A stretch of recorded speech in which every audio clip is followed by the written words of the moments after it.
ole hei tuna hian no pang ho thil pek te an tong nual maya chung te chu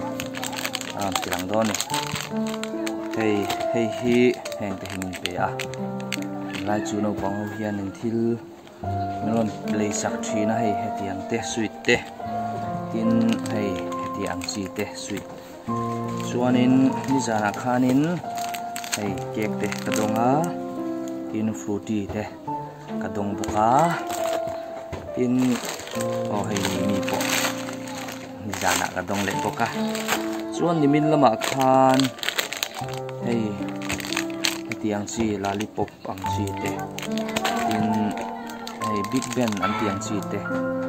te kadonga chuan fruit pop ti te mixed fruit chuanin hei po tiang po kadong boka ni kadong ani chu tiang hi chuan hei chang pop kan ro chuan center fresh min gum ani center fresh ang chi kha hei dong boka ni nan tel ko mai te hian hei thil min lo lei sa kam lo pe khom thini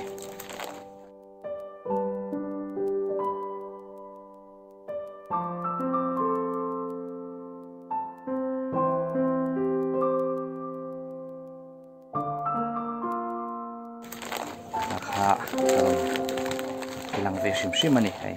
mo tel khop mai mom khop ani